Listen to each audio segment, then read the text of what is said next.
Bertie the bus was giving some visitors a tour of the island of Sodor.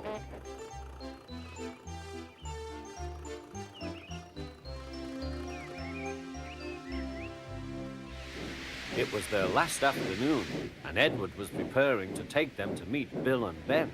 He found it hard to start the heavy train. "Did you see him straining?" asked Henry. "Positively painful," remarked James. "Just pathetic," grunted Gordon. "He should give up and be preserved before it's too late." "Shut up," burst out Duck. "You're all jealous. Edward's better than any of you." "You're right, Duck," said Boko. "Edward's old, but he'll surprise us all." "I've done it, we're off! I've done it, we're off!" said Edward as he finally puffed out of the station.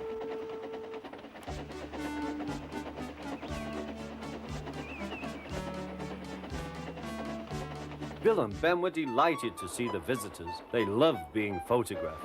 Later, they took the party to the China Clay Works in a break band special.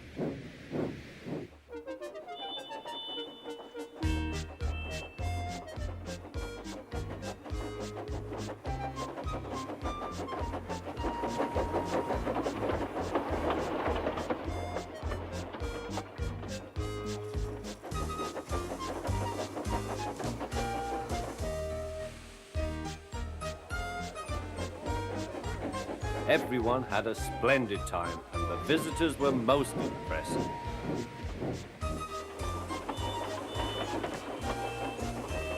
Then Edward took the visitors home.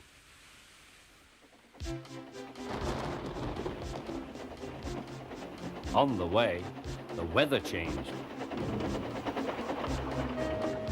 Wind and rain buffeted Edward.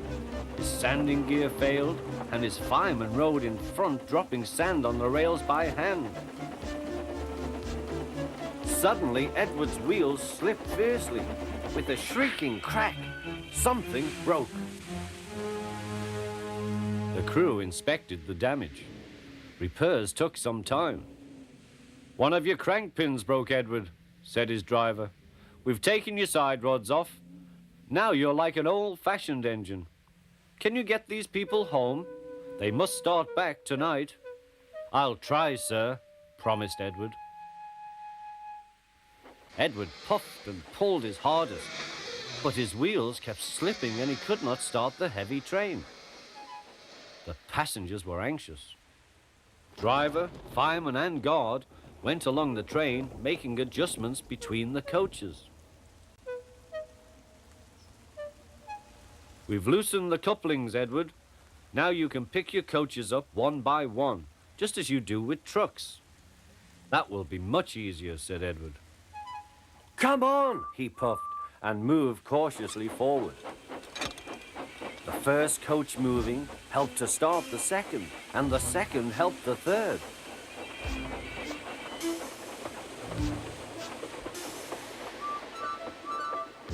"I've done it! I've done it!" puffed Edward. "Steady, boy," warned his driver. "Well done, boy. You've got them! You've got them!"